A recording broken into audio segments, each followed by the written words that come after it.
Well, we're coming up on our second anniversary, our birthday of the official birth of Spring Hills Utica. That means we've been together for almost 100 weekends. And do you know how many sermons I've preached on giving during that period of time other than be generous? 0. That ends today. Yeah. But you're going to like this. You're going to like this. Let me see if I can live up to that promise. Our be generous has nothing to do with our church and our needs or our finances. In 2 years, we've collected a little over $13,000 that we have given 100%, every penny of it, away. Because that's why we do it. We do it to instill generosity and to be generous and to be a church that wants to make a difference in our community in as many possible ways as we can.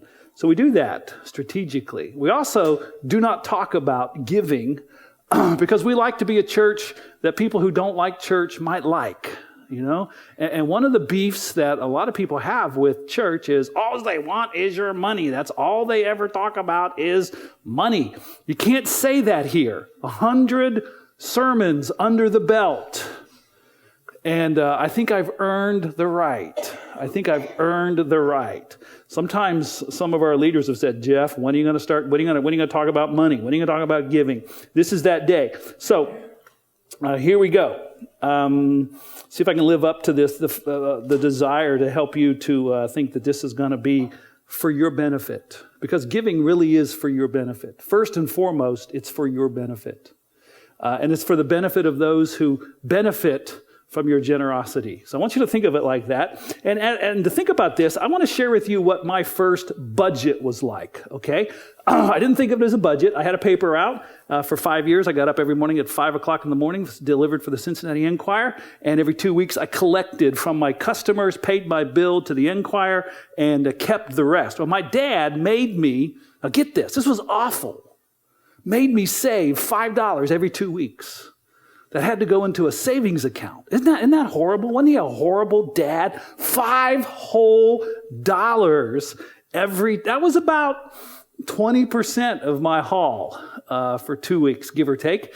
And I had to put it in a savings account. It's like it killed me to do that. And then the rest of it was spend, or you could say waste, because there's nothing from that period of time in my life that I purchased, spent money on that was of any value. I had a bike that I did buy. It got stolen. So that was my first budget. If you think of it in terms of categories, it was save and live. The title of this message, by the way, is Give, Save, Live. And I hope you'll do that in that order and really think about what I'm sharing with you today. So my second budget was all about live. It was all about live. I had gotten a full-time job. I was working and was not going to college. And so I purchased a car, my first brand new car. I've only bought 2 brand new cars my whole life. And it was my first one, and I had a brand new car payment. And I had that. I had a car payment. And the reason why the cigar boxes are popping up is my dad smoked King Edward cigars, the expensive ones, and he had cigar boxes. So this was in a drawer in my dresser in my room. So I had boxes because I didn't have a checking account. What I would do is I would cash my check every week from when I got paid, and I had to make a car payment at the end of every month, so it was around $100. So I put $25 in the car payment cigar box. So every week when I got paid, 4 weeks in a row, then there was $100 to go to the bank and make my car payments. That's how that worked. There was the car payment. There was my car insurance. Because in my family, what my dad passed on to me and what I've passed on to all 5 of my children is that when you start driving, you start paying for the insurance. Whatever my insurance goes up, you pay the difference. So I've passed that on to all 5 of my children. And so I had an insurance payment. One box was room and board because my dad passed this on to me. I've passed it on to my children. If you're out of high school and living at home and not going to college, you're paying room and board because that's the real world. That's the real world. If you're going to college, I'll help you with your college expenses by letting you live here free. We will feed you. We will not clothe you, but we won't charge you room or board, and you can live here for as long as you're in campus. I've passed that on to all 5 of my children. If they've lived at home, not being in college, post-high school, they've paid a minimal amount. Believe me, it's a way better deal living at home than it is living in the real world. So that was my second budget. So the rest of it, after that, because it was a full-time job, it was blow money, spend. It went in my pocket, and it was in and out as fast as it would go. So those were my categories at that point in time. Now notice that save was no longer a part of that. Giving was not a part of it yet. Saving was not a part of it. It was live or, pay your bills and blow the rest. And believe me, I blew way more than I spent on any of those things that I've mentioned. So no save and no give. It was during that period of time in my life that I started following Christ. And so I added a category to that budget, which was give. So I added a 4th cigar box.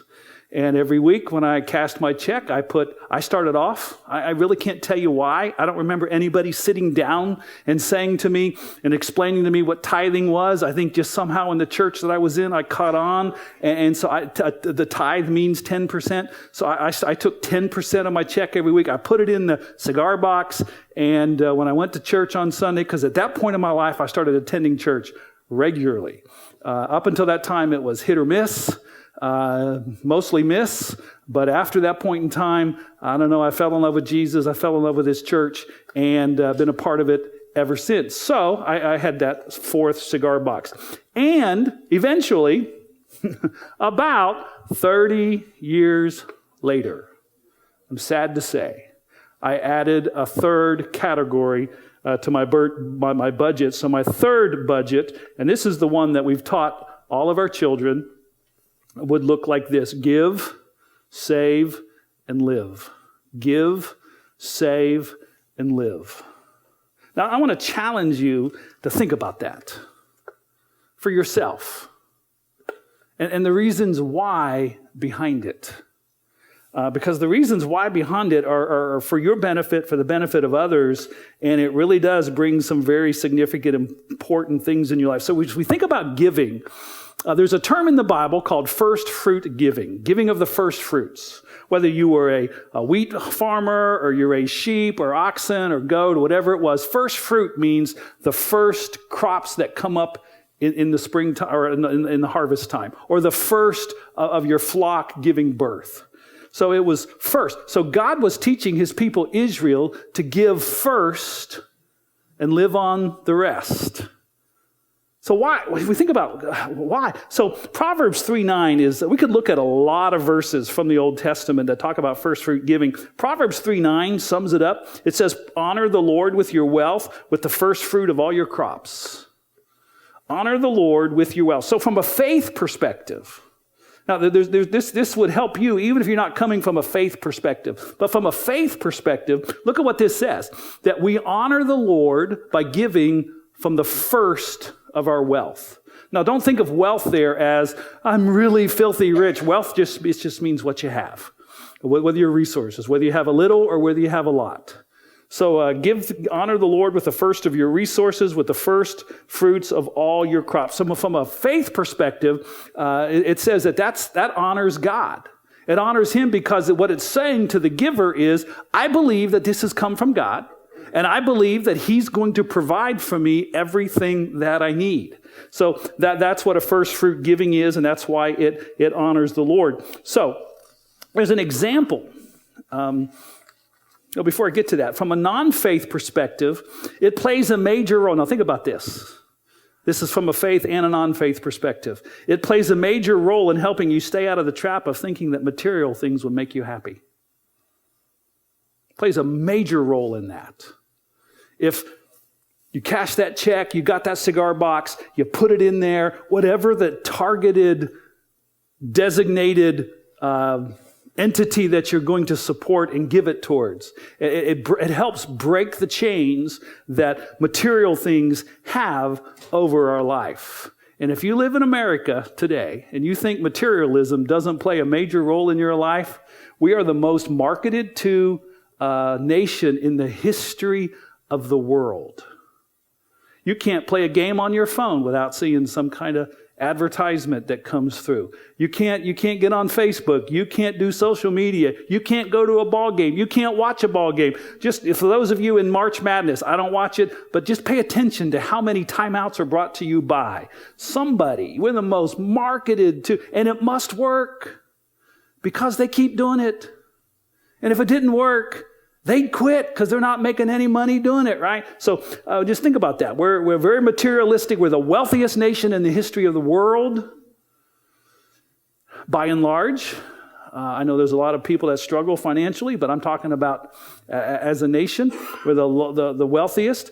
So I got to thinking about an example of first fruit giving as compared to leftover giving. And in fact, it is the very first teaching, a very first example of giving in the Bible.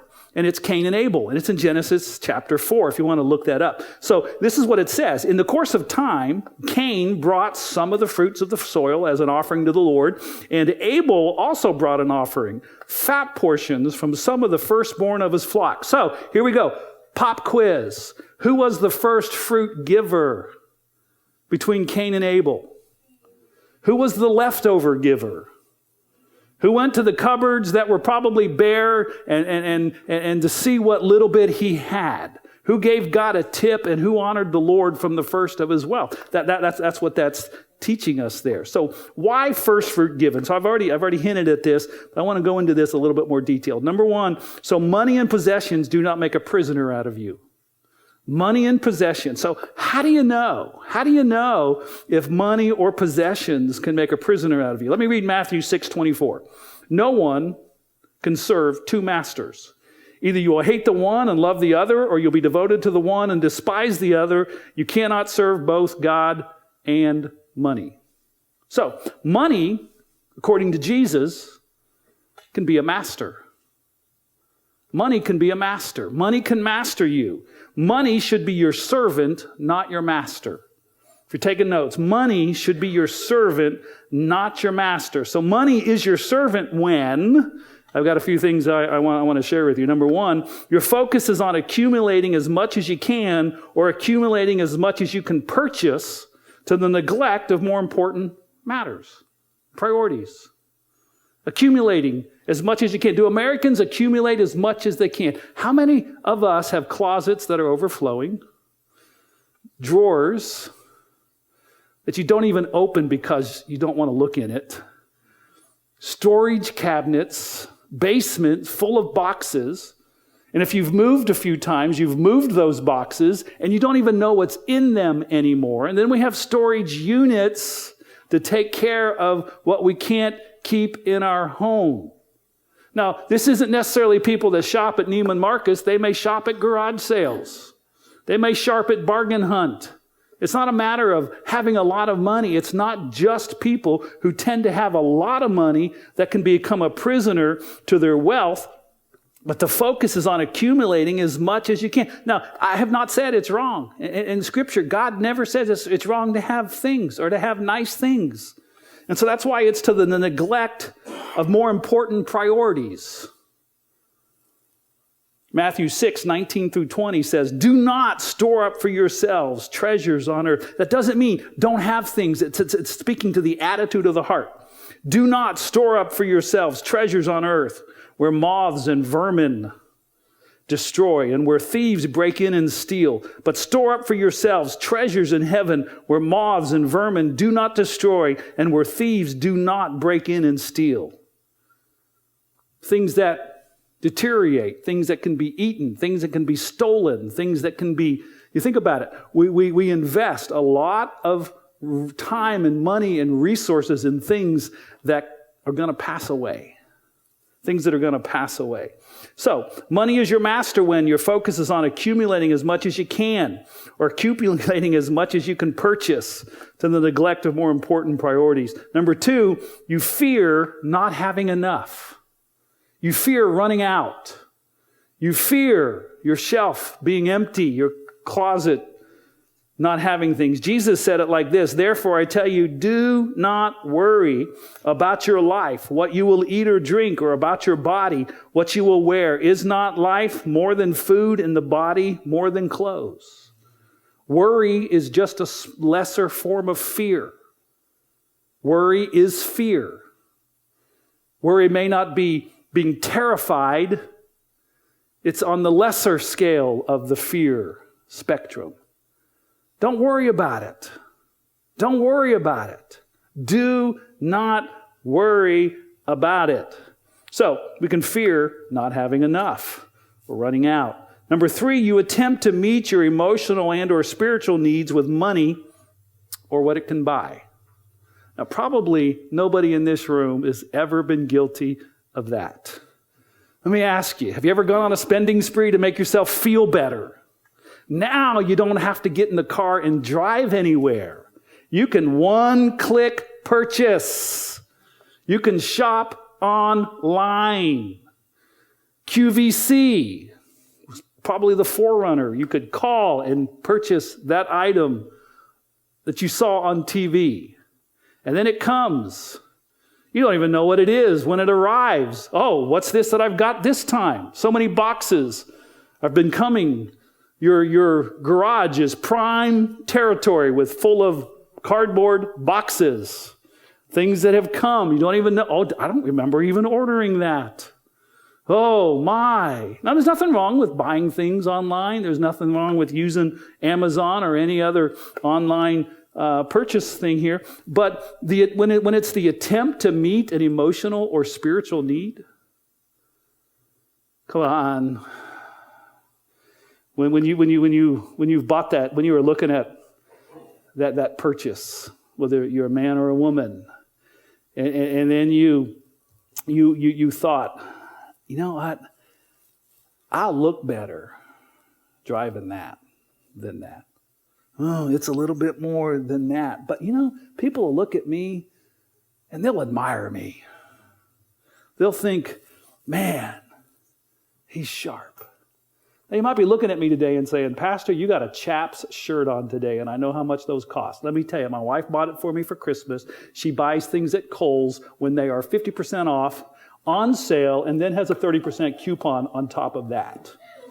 Kohl's almost pays her to shop there. So many Kohl's cash.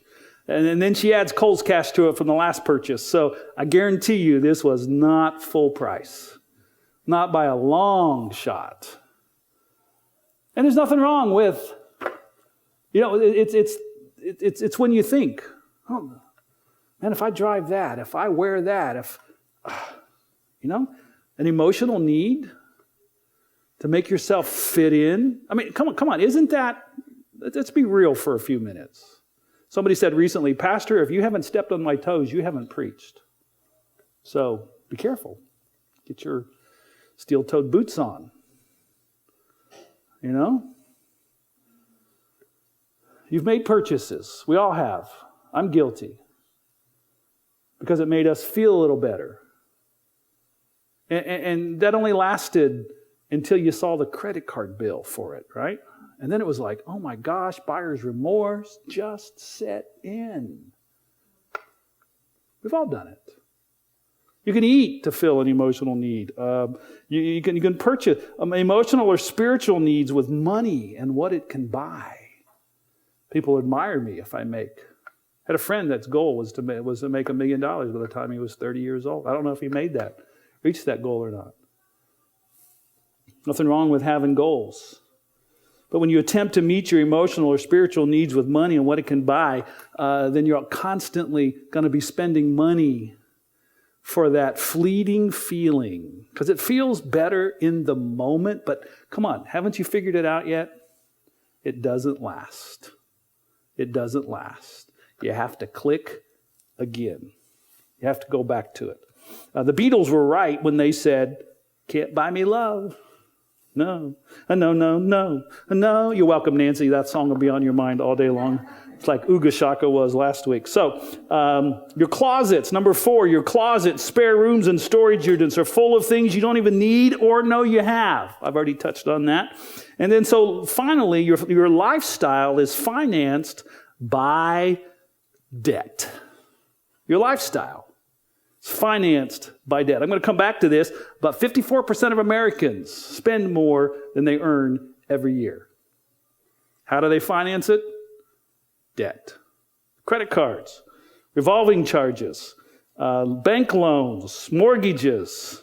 Proverbs 22:7 says, the rich rule over the poor, and the borrower is slave to the lender. So there's a portion of my life every day that I go to work for First Federal Savings and Loan because I owe, it's off to work I go. Now, I'm working not frantically, but extra to get that paid off a lot sooner. Saved me a lot of money in the long run by doing that. So I came up with this little pithy saying, give the first of the fruit of the shoot so you won't be held prisoner by your loot. Give the first of the shoot, that which springs up, that which comes to you, so you won't be held prisoner by your loot. Okay, so that's the first thing. So money and possessions do not make a prisoner out of you. And number 2, and probably more importantly, because it really is more blessed to give than it is to receive. Paul quoted Jesus on that in Acts 20, verse 35. It must have been something that was very well known because those words are not recorded in any of the 4 Gospels. But Paul said in Acts chapter 20, this is what Jesus said. So it was well known that Jesus taught this, that it's more blessed to give than it is to receive. Proverbs 11:24 says, one person gives freely and yet gains even more. Another withholds unduly but comes to poverty. Now, I've referenced this book before, The Paradox of Generosity, and I've got it here today so that you know I did not make it up. Okay? What I'm about to share with you, I did not make up. It comes right out of this book. I can show you exactly where it is. And I'm going to quote from this book. Because you're going to think, oh, this is a good preacher technique. Okay? You're just going to think that. So here it is. Quote, generosity is paradoxical. Those who give, receive back in return. By spending ourselves for others' well-being, we enhance our own standing. In letting go of some of what we own, we better secure our own lives. By giving ourselves away, we ourselves move toward flourishing. This is not only a philosophical or religious teaching, it's a sociological fact. The generosity paradox can also be stated in the negative. By grasping on to what we currently have, we lose out on better goods that we might have gained. In holding on to what we possess, we diminish its long-term value to us. By always protecting ourselves against future uncertainties and misfortunes, we are affected in ways that make us more anxious about uncertainties and vulnerable to future misfortunes. In short, by failing to care for others, we do not properly take care of ourselves. It is no coincidence that the word miser is etymologically related to the word miserable. This paradox of generosity, still quoting, should not be surprising. Very many wise observers of human life across all recorded history have taught different versions of the generosity paradox. An ancient Hebrew proverb, for example, teaches that one man gives freely, yet gains even more. Another withholds unduly, but ends up impoverished. The Buddha teaches giving brings happiness at every stage of its expression. A Hindu proverb holds that they who give have all things, they who withhold have nothing. And Jesus of Nazareth teaches, whoever tries to keep his life will lose it, and whoever loses his life will preserve it. Now, the authors of this book studied over 8,000 people across an extended period of time and did all kinds of interviews, surveys, and data keeping. And here's 3 of their points that come from page 2. This is just the opening, page 1 of the book. The more generous Americans are, the more happiness, health, and purpose in life they enjoy. Seems like to me, these are my words, they are saying that God created us to be conduits, not containers. Secondly, generous practices actually create enhanced personal well-being. Number 3, many Americans fail to live generous lives. A lot of Americans are generous, but many more are not. So I want to encourage you, as someone who doesn't want anything from you, but who wants everything for you. I want to encourage you to give generously of yourself, of your time, of your resources, to find a cause. If not here, find a cause somewhere else. And give of yourself, give of your resources, to give generously. 54% of Americans spend more than they earn every year. In other words, there's too much month left at the end of every money. These folks are not saving. They're not accumulating wealth. They are transferring their wealth to banks and mortgage companies. So I want to talk about saving. I'll be honest with you, Scripture doesn't say a whole lot about saving. There is Proverb 21:20 that says, there is precious treasure and oil in the dwelling of the wise, but a foolish man swallows it up. So there's an excess. A foolish man spends everything that he gets. It's foolish to not have anything in reserve. Now, you know that. You know that already. Whether you abide by it or not is another question, but you know it. So when you go out, like I did last Sunday night, leaving here, and you look at your back driver's side tire, and it's flat, and you drive down to the Duchess station, and no air could be taken into that tire. So you change it at 9:15 on a Sunday night, and take it to Good Guy's Garage, hoping that they can just plug it, but instead it has to be replaced. That $111 did not even hurt. Why? Because we learned to save. Now, unfortunately, that was the latest category in our budget. We didn't start doing that until I was somewhere around 40. So I quit when I was 18, and I didn't start again until I was 40.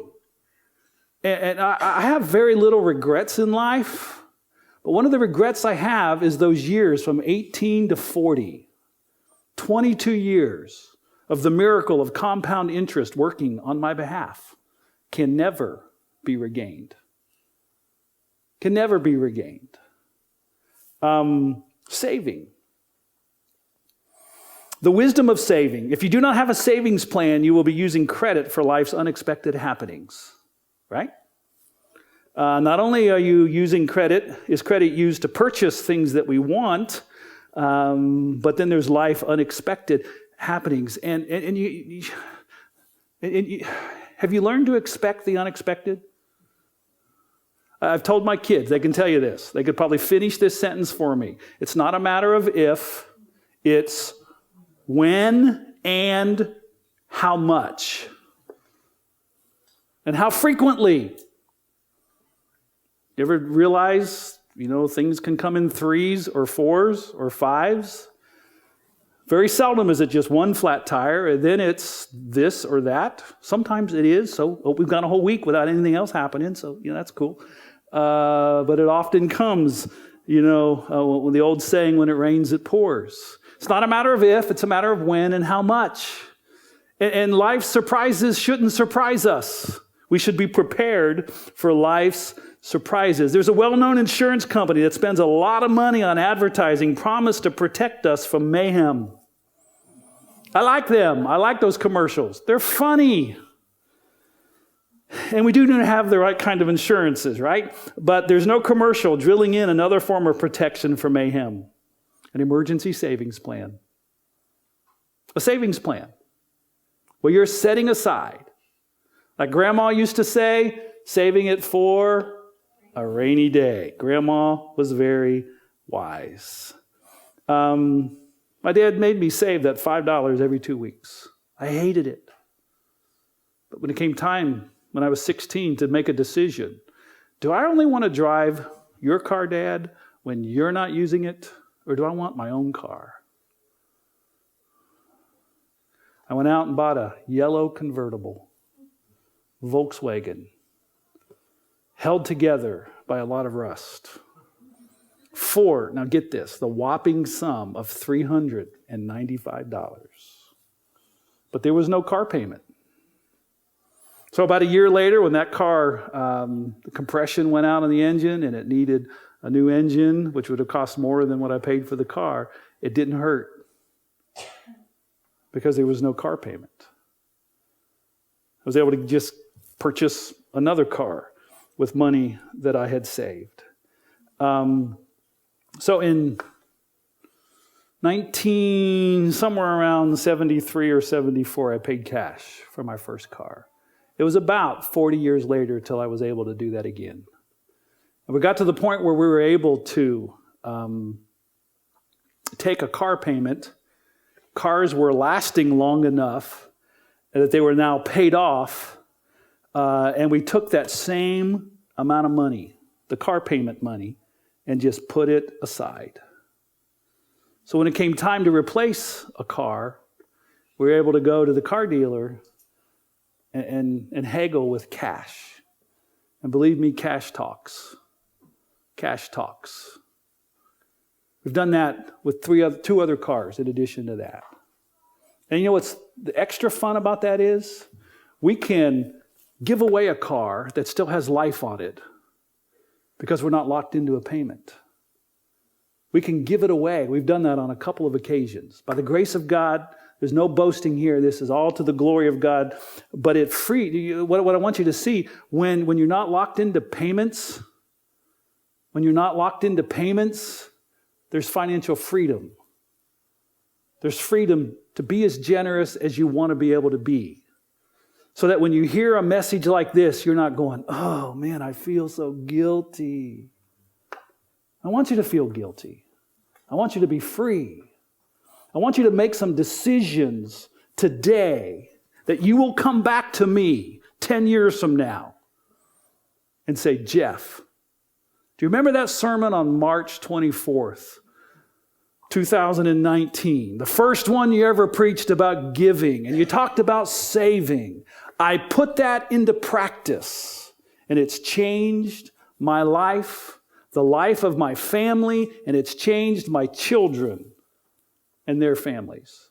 Because everything I'm sharing with you today, we've taught our children. And those who have children are teaching their children the same things. It's powerful. It's freeing. It is well worth it. So there's some pushback. I'm well aware there's some pushback on giving first and saving second. Because you know what that means? That means we've got to live on less. Right? You know, you cut a pie. You make these pieces, you add these pieces, and the rest of these pieces are a little bit smaller. That's right. Give first, save second. If you're giving first and saving second, then the pushback is, oh, I can't afford to do that. No, honestly, I know there are people in this world that honestly, legitimately can say with no guilt at all, I can't afford to do that. I get that. But if you're not one of those people, then what I'm about to say might be for you. When we say, I can't afford that, what we're really saying is, I want to spend my money on other things. I say I can't afford something all the time. And what I really mean is, I don't want to spend my money on that. I can afford it. I can afford it in one of two ways. I got an emergency savings plan that I could go out and buy a pretty nice car and pay cash for it, brand new, off the lot, today. I don't want to do that. I can't afford it, because if I did that, something else is going to suffer. So when we say, I can't afford it, what we really mean, if we're honest with ourselves, is that I'd rather not. I'd rather not. And there's sometimes that's wise to do that. It might necessitate living in a smaller house in a different neighborhood. It might mean driving an older car for a little bit longer. It might mean going camping instead of to wherever. It might mean a lot of things. It's not for me to say. The one thing you got to know, is that nobody in this room is accountable to me. I have one person in life that's accountable to me, and she's in North Carolina right now on a mission trip helping mud out some houses that got damaged by that last hurricane. Nobody else in this room is accountable to me. You're not answerable to me. So if you want to ignore everything I'm saying today, I'm good with that. You might regret it at some point in time in your life, but you're not accountable to me. So let me just take the last couple of minutes and talk about live. So if you give first, save second, and I would encourage you to start a percentage on each one of those things, not the leftovers. Give first, save second, set a percentage that's reasonably challenging. Reasonably challenging. Set a percentage that will cause you to go a little bit of ouch over here in category number 3. And you might be amazed. You might be amazed at how much you can do without. You might be amazed at how much happier and satisfied you are, and you realize, I didn't need that anyway. I didn't need that anyway. 1 Timothy chapter 6, verses 17 through 19. Command those who are rich in this present world not to be arrogant, nor to put their hope in wealth, which is so uncertain, but to put their hope in God, who richly provides us with everything for our enjoyment. Command them to do good, to be rich in good deeds, to be generous and willing to share. In this way, they will lay up treasures for themselves as a firm foundation for the coming age, so that they can take hold of the life that is truly life. According to the Apostle Paul, the way to live the life is to be generous. Let me tell you about Deep in Debt Dan. Deep in Debt Dan. Dan owes $5,000 on his credit card. This particular card, this is obviously older stats, is 15.9% APR on his credit card. Now what are they now, about 24? Dan makes the minimum monthly payment when his statement comes around each month, which might look something like this. Month 1, $110. Month 2, $109.04. Month 3, $108.08. Month 4, $107.14. Month 5, $106.20. Now, have you figured out yet that whatever that company wants you to pay, the minimum monthly payment every month? And here's why. At that rate, Dan will make a total of 443 monthly payments. In case you're wondering real quick, that's 28 and a half years. $5,000 at 15.9%.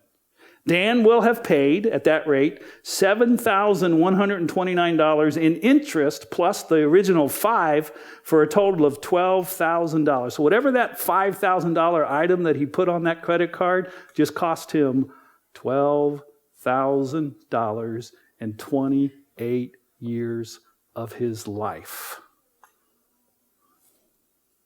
It's a little bit sobering, isn't it?